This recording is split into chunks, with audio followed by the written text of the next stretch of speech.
నమస్తే. ఎన్నో ఆధ్యాత్మిక కార్యక్రమాలు నిరంతరం మన ఛానల్లో ప్రసారం అవుతూనే ఉంటాయి.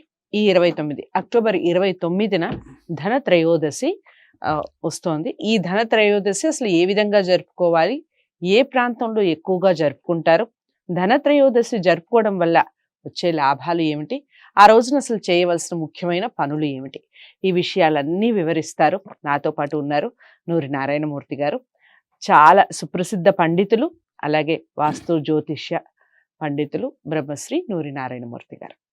ఆయన అడిగి మరిన్ని విషయాలు తెలుసుకుందాం. చాలా ధర్మ సందేహాలు మన ఛానల్లో కూడా ఉన్నాయి. అన్నిటినీ వాచ్ చేయండి. మీకు ఏమైనా డౌట్స్ ఉంటే స్క్రీన్ మీద కనపడే నెంబర్కి కాల్ చేయొచ్చు, లేదా కామెంట్ బాక్స్లో తెలియచేయచ్చు, లేదా గురువుగారితో మీరు ఎలాంటి కార్యక్రమాలు చూడాలనుకుంటున్నారు ఈ విషయాలు కూడా మీరు కామెంట్ బాక్స్లో తెలియచేసే అవకాశం ఉంటుంది. నమస్కారం గురువుగారు. నమస్కారం. గురువుగారు, ఈ ధనత్రయోదశి అక్టోబర్ 29న వస్తోంది. మరి ఈ ధనత్రయోదశి నాడు అసలు చేయవలసిన ముఖ్యమైన పనులు ఏమిటి? చాలా మంది బంగారం కొనుక్కుంటూ ఉంటారు.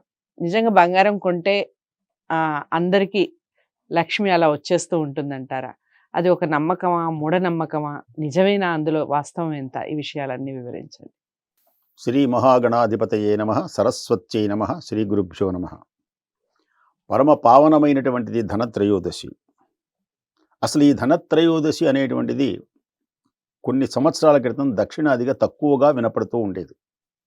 పంచాంగాల్లో కూడా పెద్దగా వ్రాసేటువంటి వాళ్ళు కాదు.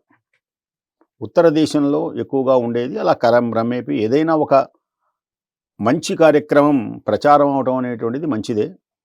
ధనత్రయోదశి లక్ష్మీదేవికి సంబంధించిందని లోకంలో మీరన్నట్లుగా ఆ రోజున కనుక బంగారం కొంటే ప్రతి సంవత్సరం బాగా బంగారపు బిస్కెట్లు, ఆభరణాలు, రవ్వల నెక్లెస్లు సహజంగా లభ్యమవుతాయని, ఆభరణాలపై, అలంకారాలపై స్త్రీలకు వ్యామోహం గనక ఆ రోజు గనక ఎట్లాగైనా సరే భర్తని దువ్వు దబాయించు మృదువుగాను ఎలాగోట చెప్పి తాను సంపాదించుకున్న కాస్త సంపాదించుకుని కొంత నా కొనుక్కొని దాచిపెట్టుకోవాలనేటువంటి భావనతో లోకమంతా ఉంటున్నది.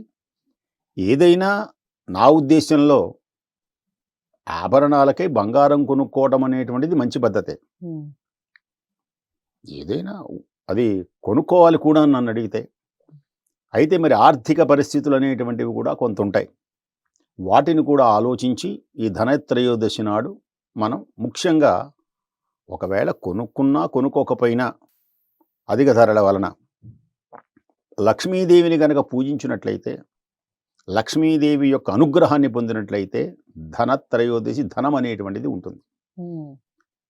ఎందుచేతను అంటే ఈ సంపదనంతా కలిగించేటువంటి జగదంబ అమ్మవారు లక్ష్మీదేవి ఒక్కతే. కనకధారాస్తవం శంకర భగవత్పాదుల వారు ఆలపించగానే ఒక దరిద్రులైనటువంటి పేదరాలికి పరమ పావనమైనటువంటి బంగారపు ఉసిరికాయలు అనుగ్రహించారని, కనీసం ఈ ధనత్రయోదశి నాడు కనకధారాస్తవాన్ని గనక మనం పారాయణ చేసుకున్నట్లయితే ఒకవేళ ఏదైనా దరిద్రంతో బాధపడుతున్నటువంటి వారి యొక్క దారిద్ర్యం తొలగిపోతుంది. చేయవలసినటువంటివి ముఖ్యంగా ఈ ధనమూలమిదం జగత్, ధనత్రయోదశి గురించి చెప్తున్నాను అన్నమాట. ధనమూలమిదం జగత్, ఈ లోకమంతా ధనం పైననే ఆధారపడి ఉంటుంది. ధనమే మూల కారణమైనటువంటిది. ధనవంతుడైనటువంటి వ్యక్తి ఏ పనైనా చేయగలడు. ధనవంతుడు ఉన్నటువంటి వ్యక్తిని ఒక మామూలు వ్యక్తిని తీసుకొని వస్తే, మామూలు వ్యక్తి బాగా చదువుకున్నా సరే ధనవంతుడిని గౌరవించినట్లుగా ఇతన్ని గౌరవించరు.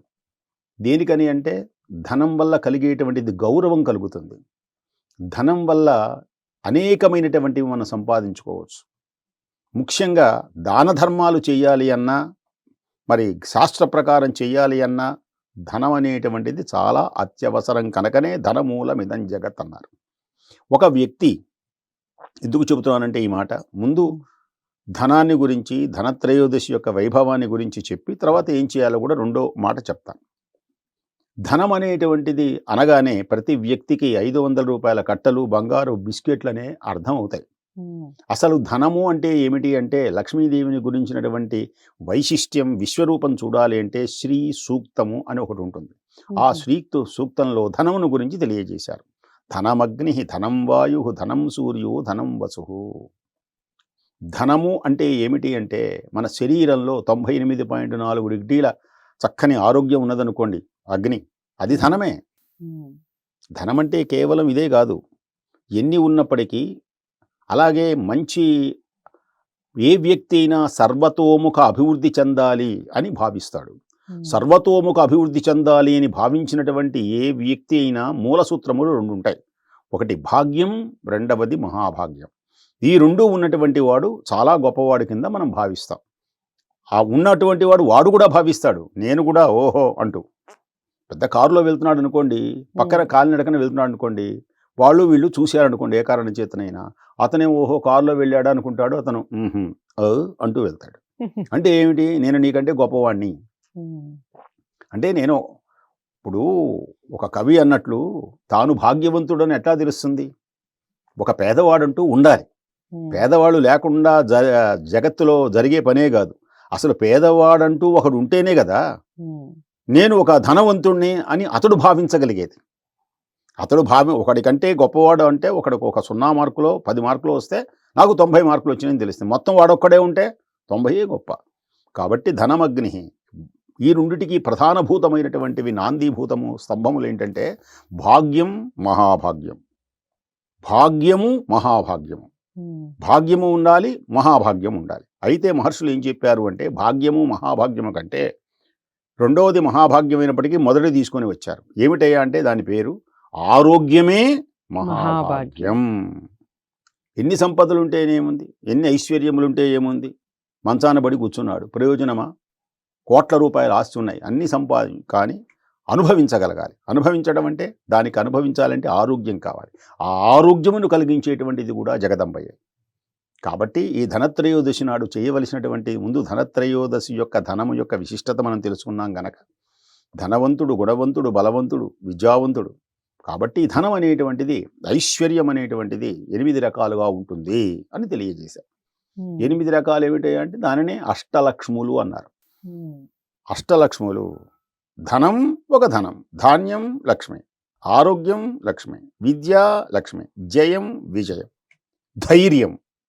ఇవన్నీ కూడా లక్ష్మీదేవిని ఆరాధించటం వల్ల మనకు కలుగుతాయి కనుక, ఈ రోజున ఉదయమనే లేచి చక్కగా ధనలక్ష్మి చేసుకొని, ఒకవేళ బంగారం కొనలేనటువంటి వాళ్ళు ఏదో ఒక ముడుపు, అమ్మ వచ్చే సంవత్సరం కనుక నాకు వస్తే నీకు ఇది చెల్లిస్తాను అని ఏదో 11 రూపాయలు 10 రూపాయలు ఎంతో కొంత 101 రూపాయలు తీసుకొని ఆయన పెట్టెలో దాచిపెట్టి ఆ నమస్కారం చేస్తే ఆ ధనలక్ష్మి మనల్ని అనుగ్రహిస్తుంది.